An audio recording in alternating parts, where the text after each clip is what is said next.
기도드리겠습니다. 하나님 아버지 감사합니다. 주의 전에 나온 주의 백성들에게 주의 말씀을 들려 주옵소서. 심령이 열어지게 하셔서 주님의 음성에 귀 기울여 큰 은혜 받는 복된 시간 되게 하여 주옵소서. 주 예수님의 이름으로 기도드립니다. 아멘. 지금으로부터 약 1세기 전 영국의 옥스퍼드 대학의 종교학 과목에 시험을 치를 때 일입니다. 시험 문제는 요한복음 2장에 물로 포도주로 바꾼 예수 그리스도의 기적에 담긴 종교적이며 영적인 의미를 서술하시오 이것이었습니다. 학생들은 저마다 답안지를 받아 들고 열심히 적어 나갔습니다. 그런데 유독 한 학생만은 아무런 글도 답도 적지 않는 것이었습니다. 이를 안타깝게 여기던 교수님이 그에게 다가가 물었습니다. 자네는 왜 문제를 풀지 않나? 학생이 대답합니다. 저는 쓸 말이 없습니다. 교수님 입장에는 학생이 그렇게 아무것도 쓰지 않으면 아주 안타까운 거죠. 이제 시험 시간도 어느덧 다 마쳐가고 이제 조금 있으면 답안지를 거두어 가야 되는데 여전히 이 학생은 창밖을 바라보며 가만히 있는 것이었습니다. 교수님이 재차 권면했습니다. 한 글자라도 쓰면 낙제는 면할 것 아니냐. 시간이 없으니 어서 답안지를 쓰라고. 학생은 마침내 답안지에 딱 한 줄의 문장을 썼습니다. 이 학생이 그 답안을 썼고, 그런데 참 놀라운 사실은 이 한 줄의 문장으로 이 학생은 그 과목에서 최우수 학점을 받게 되었습니다. 뭐라고 썼는가? 물이 그 주인을 만나니 얼굴이 붉어지더라.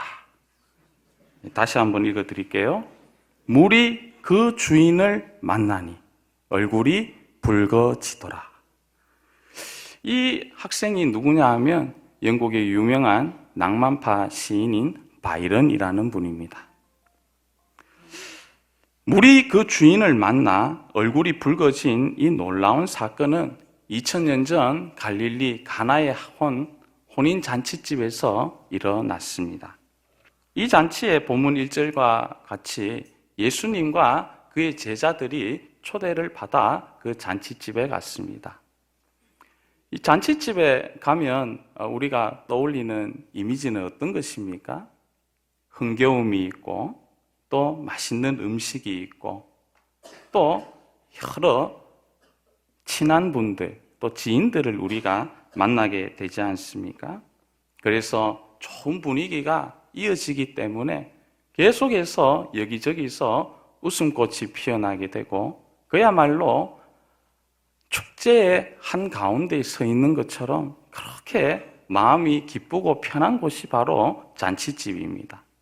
그러니까 이 잔치집에서도 그렇게 흥겨움이 계속해서 이어지고 있는데 그런데 문제가 하나 발생했습니다.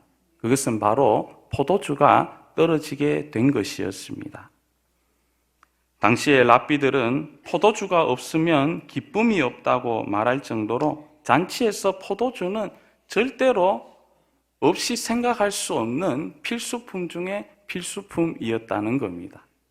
그래서 포도주를 마시면서 서로 이야기도 하고 또 잔치의 분위기를 계속해서 흥겹게 이어가야 하는데 이게 없으니까 이제 정말 잔치집이 큰일 난 것이죠.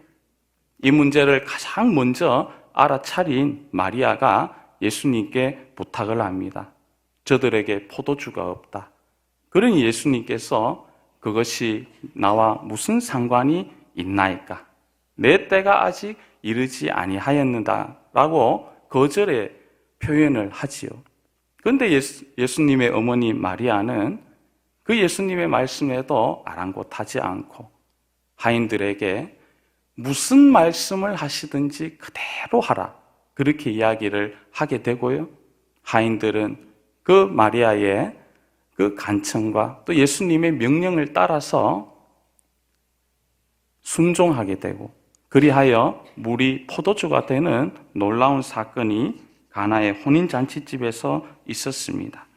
이러한 첫 표적으로 예수님의 영광은 드러나게 되었고, 이를 목격한 제자들은 이 일이 있기 전까지는 그저 지식으로만 예수님을 알게 되었지만, 그들이 이 첫 기적을 목도함으로 인해서 비로소 예수님을 믿게 되었다라고 하고 말하는 것이 오늘 사건의 주요 내용입니다.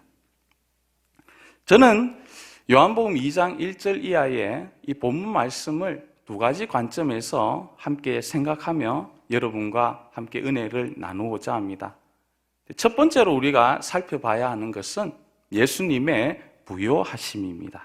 우리 다 함께 3절 말씀을 함께 읽겠습니다. 시작. 포도주가 떨어진지라 포도주가 없다 하니, 무엇인가 비게 되고 바닥이 나고 점점 떨어진다라는 것은 참 보통 심각한 문제가 아닐 수가 없다라는 겁니다. 당장 먹을 양식이 없고, 또 요즘같이 이 음동설 안에 보일러를 돌릴 만한 여력이 없고 월동 준비를 할 수 없는 그런 상황에 빠지게 되고요. 또 가득 차있던 통장 잔고가 계속해서 물 쓰듯이 그렇게 물이 빠져나가는 것처럼 빠져나가게 되면 굉장히 당황스러운 겁니다. 우리 옛말에 쌀독에 인심이 난다고, 이러한 비게 되는 그런 상황에 직면하게 되면 여러 관계가 깨어지게 되는 겁니다. 그렇게도 좋던 부부 관계도 이러한 경제적인 문제가 발생하게 되면 급기야는 갈등이 있게 되고 서로 오해가 있게 되고요. 어제까지 그렇게 좋았던 이웃들, 친구들, 지인들과의 관계가 점점 불편해지고 서먹서먹하게 되고, 그래서 외면하게 되므로 관계가 깨어지는 것을 우리가 보게 되지 않습니까? 인생의 차디찬 겨울이 본격적으로 다가오게 된다는 것입니다. 이 인생의 겨울을 맞이하게 되면요, 그렇게 당당했던 분도 자신감은 온데간데 없는 것입니다. 계속해서 위축되고 내가 이 세상을 어떻게 살아가야 하느냐며 계속해서 삶의 의미를 찾지 못하고 당황하고 방황하는 것이 우리 인생의 겨울이지 않습니까? 어디 개인만 떨어지게 되면 문제가 발생하는 것입니까? 국가도 마찬가지입니다. 나라의 곳간이 계속해서 비어져 가고 경제적인 문제가 발생하게 되면 참 비참한 나락에까지 빠져들게 되는 것이죠. 저 남미의 베네수엘라가 그런 겨울을 겪고 있지 않습니까? 제가 설교를 준비하기 위해서 자료를 찾아보니까 한때 베네수엘라가 차베스 대통령이 그 석유 정책을 하고 복지 정책을 구사하고 해서 참으로 국민들이 살기가 좋은 때가 한때가 있었습니다. 그런데 지금 찾아보니까 약 300만 명이 2015년 이후로 베네수엘라를 떠났다는 겁니다. 콜롬비아, 페루, 에콰도르, 아르헨티나, 칠레, 브라질, 파나마 등으로 그 인근 지역으로 엑소더스가 일어났습니다. 베네수엘라 인구가 3천만 명인데 10분의 1에 해당되는 어마어마한 숫자라는 거죠. 그래서 이번에 브라질의 대통령으로 당선된 이분도 이 브라질 내에 베네수엘라 주민들을 위한 그런 난민 캠프를 만들면 어떻겠느냐, 그런 계획을 가지고 있다는 것이죠. 정말 비참합니다. 없으면 떨어지면 이렇게도 되는 겁니다. 여러분, 세상에서 만나게 되는 이 결핍과 궁핍, 포도주가 떨어지게 되는 이러한 문제를 누가 해결할 수 있는 것입니까? 수많은 경제 전문가들이, 또 학자들이, 통치자들이 이 문제를 해결하기 위하여 갖은 노력을 갖은 회의를 하면서 기울이고 있다는 것이죠. 경제 전문가들이 모여서 많은 회의를 하고요. 학자들이 모여 소득 분배 문제를 풀고자 고심하고 있지만 뾰족한 수가 없는 겁니다. 금년에 우리나라에도 최대의 화두가 다른 것도 아닌 경제이지 않습니까? 좀 전에 우리 장로님께서도 경제에 대한 그런 안타까운 기도를 해주셨지만 정말 만만치 않는 이런 어두운 먹구름이 대한민국 위에 들이우고 있다는 것이죠. 최고의 전문가들이 인간의 결핍을 해결하고자 하지만 여전히 답을 찾지 못하고 있는 실정이라는 겁니다. 그러나 성도 여러분, 오늘 우리가 이 말씀을 통하여 만나게 되는 우리 예수님은 인간의 이러한 모든 결핍과 궁핍, 포도주가 떨어지는 이 문제를 넉넉히 해결하시는 주님이신 줄로 믿으시기 바랍니다. 여러분은 우리 주님의 풍요하심과 부요하심을 어떻게 생각하십니까? 당장 함께 읽은 요한복음 2장에서 한 잔치집에서 떨어지고 완전히 분위기가 망쳐질 이 가정에 비어있는 포도주를 주님의 권능으로 가득히 채워주셔서 차고 넘치는 그 능력을 주님의 전능하심을 우리가 지금 목도하지 않습니까? 어디 요한복음 2장에 이 잔치집에만 주님의 부요하심이 드러납니까? 마태, 마가, 누가, 요한 이 사복음서에 나오는 예수님의 놀라운 역사 기적이 보리떡 5개와 물고기 2마리로 5,000명이 모인 그 광야에서 배불리 먹이신 그 사건도 우리 성경에 기록되어져 있습니다. 주님의 부요하심입니다. 아무것도 없는 곳에서 주님은 그들에게 배불리 먹이시고 12광주리를 남게 해 주셨다는 겁니다. 구약에서는 더 놀라운 사실이 나오지 않습니까? 출애굽한 이스라엘 백성들이 약속의 땅 가나안을 향하여 나아갈 때 광야에서 40년이라는 긴 시간을 지나게 됩니다. 먹을 것도 없고 마실 것도 없고 입을 것도 없는 그러한 광야 생활이었지만 우리 하나님께서는 하늘에서 무엇을 내리십니까? 만나를 내리시고 또 물이 없어 고생할 때는 반석에서 물이 솟아나게 하시고 고기가 먹고 싶다고 불평할 때에는 하늘에 날아다니던 메추라기를 떨어뜨려서 그들의 주린 배를 채워주신 능력의 주님이신 줄 믿습니다. 우리가 만나게 되는, 우리가 경험하게 되는 주님은 우리 인류의 모든 부족함과 그런 비어있는 것들을 다 채우시고 넉넉히 채우실 만한 그러한 전능하신 주님이라는 것이죠. 우리 주님은 오늘 우리의 삶의 빈잔을 채우기를 원하고 계십니다. 혹시 포도주가 비어있는 분이 있습니까? 내 삶의 여러 결핍으로 이런저런 문제로 인하여 눈물 짓고 있는 분이 계십니까? 능력의 주님 예수 그리스도를 바라보시며 의지하시기를 바랍니다. 2000년 전 갈릴리 가나의 이 혼인 잔치집에서 물이 포도주가 되게 하신 기적을 행하신 우리 예수 그리스도께서는 그를 믿고 그를 의지하고 그의 말씀을 따르는 저와 여러분의 삶에도 그 빈잔을 동일하게 채워주실 줄로 믿습니다. 지금까지 우리는 주님의 부요하심에 대해서 생각해 보았습니다. 이제 우리가 두 번째로 생각해 볼 것은 우리 주님께서는 이렇게 부요하시고 풍성하신 은혜가 어마어마하게 많으신데 그러면 우리가 어떻게 이 은혜와 주의 기적을 경험하며 누릴 수 있는가? 우리에게 필요한 것이 오늘 본문 말씀에는 두 가지라고 말씀하고 있습니다. 그 첫 번째는 믿음이고 또 다른 하나는 순종입니다. 우리 다 함께 5절 말씀을 읽겠습니다. 시작. 그의 어머니가 하인들에게 이르되 너희에게 무슨 말씀을 하시든지 그대로 하라 하니라.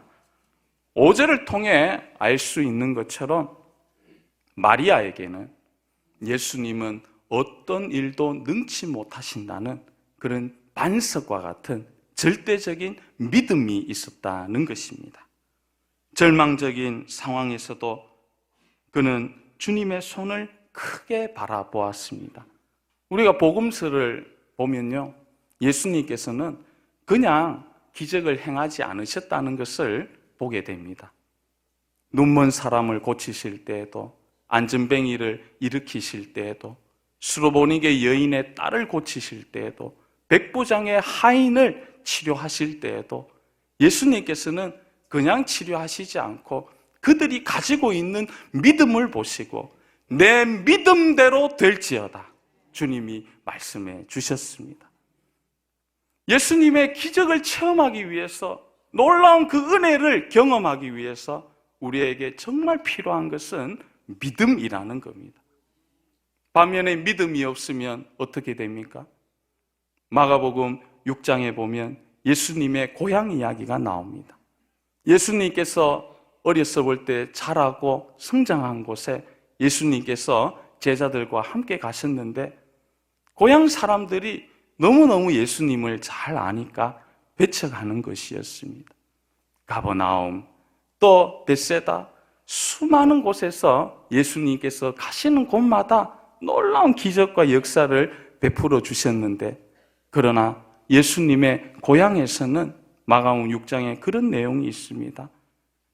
저들이 믿지 아니하므로 다만 소수의 병자만 치료해 주셨다. 아무 권능도 행하지 않으셨다라는 겁니다. 우리가 주님께 은혜를 많이 받고자 놀라운 역사를 우리 삶의 자리에서 경험하고자 하지만 정작 필요한 믿음이 때로는 부족하지 않은가 우리가 생각해 보아야 한다는 것이죠. 아브라함의 믿음 얼마나 대단합니까? 로마서 4장에 보면 아브라함이 바랄 수 없는 중에 바라고 믿었더라고 성경은 말씀하고 있습니다. 눈에는 보이는 것이 없고 손에는 만져지는 것이 없고 마음에는 새겨지는 것이 없는 그러한 상황이라도 우리 예수님의 부요하심을 바라보며 그분이 행하실 능력을 믿음의 눈으로 바라보며 우리가 그분의 손을 잡을 때 주님께서는 물이 포도주 되는 그 넉넉한 은혜를 우리의 삶에 더해 주실 줄로 믿습니다. 또 한 가지 우리가 생각해 보아야 할 것은 하인들의 순종입니다. 우리 다 함께 7절과 8절 말씀을 읽겠습니다. 예수께서 그들에게 이르시되 항아리에 물을 채우라 하신즉 아기까지 채우니 이제는 떠서 연회장에게 갖다 주라 하심에 갖다 주었더니, 항아리에 물을 가득 채우라고 예수님께서 말씀하셨죠. 그래서 두세 통 드는 이 항아리를 하인들이 아기까지 가득 채웠습니다. 밑바닥에서부터 그 항아리의 입구까지. 제가 주석을 찾아보니까 이 항아리 한 통이 약 40리터 정도 된다고 합니다. 그러니까 이 두세 통 드는 항아리 6개가 있잖아요. 한 항아리는 100리터 정도 된다는 거. 6개. 요즘같이 이렇게 수도가 발달되어 있던 때도 아니고 2000년 전에 얼마나 하인들이 땀이 많이 나면서 이 항아리를 채우고자 애썼겠습니까? 여러분, 사실 포도주를 이 물을 채우는 것과 포도주가 없는 것은 아무런 상관관계가 없습니다. 이 뭔 관계가 있습니까? 어찌 보면 정말 이해가 되지 않는 이 일을, 그러나 하인들은 땀을 흘리면서 계속해서 순종의 마음으로 그 일을 감당했습니다. 이성적이지 않고 합리적이지 않다 보니 순종하기가 어려운 것이죠. 우리가 이 세상을 살아갈 때 우리의 이성과 지식과 경험에 맞지 않으면 내적으로 의심하면서 갈등하지 않습니까? 그런데 오랜 시간 믿음 생활을 해보면 신앙 생활은 이러한 이성에 맞지 않는 일이 너무나 많다는 것을 경험하게 된다는 것이죠.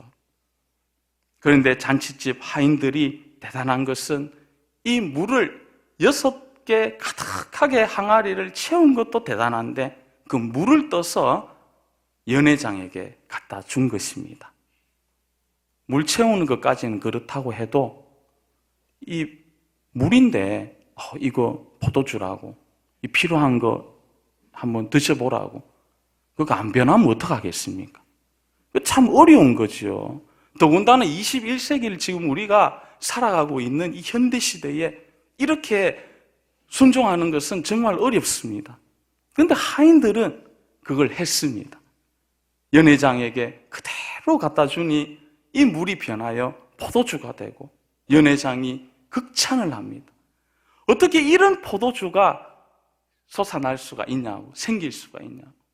보통 처음에 잔치할 때 처음에 것이 좋고 가면 갈수록 포도주의 질이 떨어지는데 어떻게 이 포도주는 처음 것보다 훨씬 맛있냐고 그렇게 감탄했다는 것이 오늘 본문 말씀에 나오지요. 주님의 기적은 순종하는 자에게 일어나게 됩니다. 누가복음 5장에도 베드로가 2배에 가득 차고 넘치게 물고기를 잡게 된 것도 예수님께서 깊은 데로 가서 고기를 잡으라 예수님이 말씀하셨을 때 그대로 아멘하고 순종했지 않습니까? 그러니까 2배에 가득 차고 넘치게 채우는 만선의 기쁨을 경험할 수 있었지요. 요한복음 11장에서도 죽은 나사로가 있는 그 무덤을 향해 예수님께서 마르다와 그 가족들에게 이 돌을 옮겨 놓으라고 말씀하셨습니다. 나사로가 다시 살아나는 것과 돌을 옮겨 놓는 것과 무슨 상관이 있습니까? 그러나 예수님의 그 말씀에 마르다와 가족들이 순종하니 죽은 나사로가 다시 살아나는 놀라운 역사가 일어나게 되었습니다. 여러분은 얼마나 순종하십니까? 하나님의 말씀대로 주님의 음성 따라서 제가 살겠습니다. 늘 다짐하지만 우리가 배움의 지식을 가지고 세상 여러 경험을 하고 이 최첨단 과학 시대를 합리적으로 살아가다 보니 우리도 때로는 순종하지 못하고 말씀을 그대로 우리가 받아들이지 못할 때가 참으로 많이 있다는 겁니다. 하나님의 말씀, 내게 주시는 주님의 음성으로 듣고 언제나 우리 마음판에 새길 때 우리의 삶에 새로운 길이 열리게 될 것입니다. 유럽에 유학 간 어떤 성악가가 있었습니다. 이분이 이태리에 유학을 가서 수년 동안 공부를 하는데 빛을 못 보는 것이었습니다. 그래서 생각하기를 내가 이렇게 두각을 나타내지 못하는 것은 다 내 눈 때문에 그렇다고. 그래서 이 자매가 쌍꺼풀 수술하기를 결심했습니다.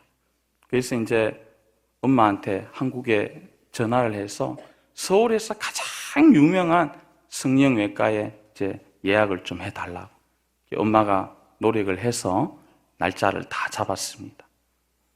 그러고서 그 주에 로마의 한인교회에 예배를 드리러 갔는데 그날따라 목사님 설교가 그 이전과는 너무나 다른 겁니다.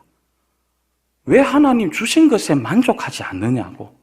감사해야지. 쌍꺼풀 수술해서 나중에 천국에 가서 하나님께서 너 누구냐? 모른다고 하시면 어떻게 하겠느냐고. 아마 그런 설교를 하는 거예요, 목사님이. 그래서 어떻게 보면 좀 지성인의 입장에서는 이게 약간 좀 유치할 수도 있고 그런데 이분이 그날따라 마음판에 딱 새겼습니다. 생긴 대로 살자. 그러면서 엄마한테 다시 전화를 했습니다.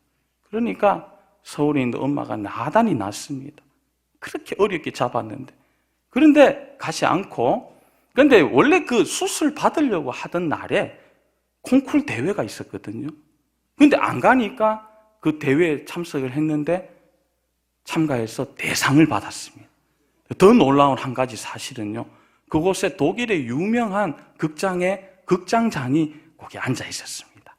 그러고서 푸치니의 그 유명한 오페라인 그 나비 부인의 이 사람을 주연으로 캐스팅을 했습니다. 정말 놀라운 일이 일어난 거지요. 쌍꺼풀 수술 안 해서. 근데 물어봤습니다. 저는 뭐 주연 경험도 없고 그런데 어떻게 그렇게 주연으로 캐스팅할 생각을 했느냐고. 그러니까 그분이 그러는 거예요.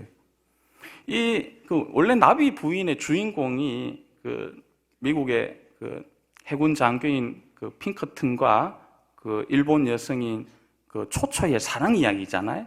그러니까 여성은 여자 주인공은 일본 사람인데 일본인들은 다 보니까 100% 쌍꺼풀 수술을 한 거예요. 그런데 이만한 가창력에 쌍꺼풀 수술하지 않고 오리지널 일본 사람을 표현할 수 있는 사람이 너밖에 없다고. 그래서 아주 잘 되었다는 말이 있습니다. 사랑하는 성도 여러분, 참 유머 같은 이야기지만요, 순종하고 받아들일 때 하나님께서는 역사해 주십니다. 내년 2019년을 참 어둡게 언론이나 학자들이 전망하고 있습니다. 우리의 마음도 점점 위축되고 길이 있을까? 참 어렵다. 모두 아우성치고 있습니다. 그러나 오늘 이 본문 말씀을 통하여 우리가 어떻게 2019년을 준비하면 좋겠습니까? 그 첫 번째는요, 우리 예수님의 부요하심과 그분의 위대하심과 그분의 광대하심을 우리가 눈으로 바라보며 믿음의 눈으로 의지해야 하겠습니다. 그리고 마리아가 가졌던 그 전적인 반석과 같은 믿음, 그리고 하인들의 철저한 순종으로 물이 포도주 되는 이 놀라운 기적과 역사를 우리 삶 가운데 경험하실 수 있는 저와 여러분 될 수 있기를 간절히 바랍니다. 함께 기도하겠습니다. 하나님 아버지, 감사합니다. 물이 변하여 포도주 되는 이 기적의 사건, 우리 삶에 늘 일어나게 하여 주시고 우리의 빈잔을 주의 은혜로 넉넉히 채워 주옵소서. 예수님의 이름으로 기도드립니다. 아멘.